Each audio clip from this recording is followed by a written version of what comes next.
Over thinking सबसे बड़ा reason weight gain का स्ट्रेस, क्योंकि जब हम स्ट्रेस में होंगे बॉडी विल रिलीज कॉर्टिसोल, और कॉर्टिसोल क्या करेगा, हवा को भी फैट में कन्वर्ट कर देगा। तो स्ट्रेस से बचने का रीज़न कैसे, क्या करें? तो स्ट्रेस क्यों होता है? क्योंकि जो गैप होता है रियलिटी एंड एक्सपेक्टेशन, वो जो गैप है रियलिटी एंड एक्सपेक्टेशन में, वो जितना बड़ा होगा स्ट्रेस उतना बड़ा होगा। तो what is stress? I don't know what is the answer of this problem, so we need to put yet. जब चीज़ें हमारे अकॉर्डिंग नहीं चलती है, we need to put yet. तो उससे क्या होता है, जो येट वर्ड है, तो उससे हमारे सबकॉन्शियस माइंड को लगता है कि अच्छा, मुझे येट अभी तक नहीं पता, लेकिन हो सकता है मुझे बाद में इसका सोल्यूशन मिल जाए इस प्रॉब्लम का।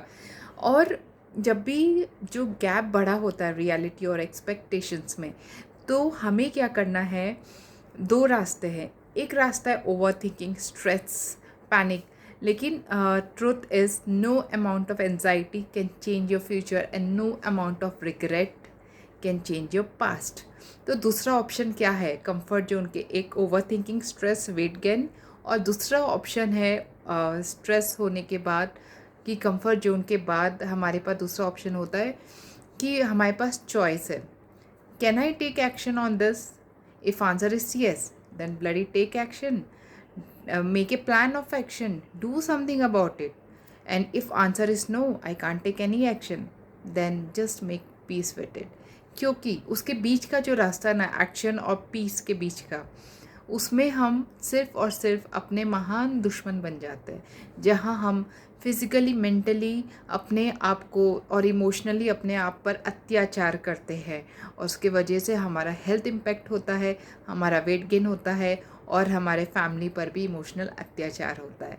इसलिए इधर टेक एक्शन और मेक पीस विथ इट, यही है एकमात्र रास्ता। क्योंकि ओवर थिंकिंग, स्ट्रेस का जो रास्ता है, it will lead to lot of diseases, जो फाइनेंशियली, इमोशनली, फिजिकली, मेंटली सबको आपको डाउन कर देगा।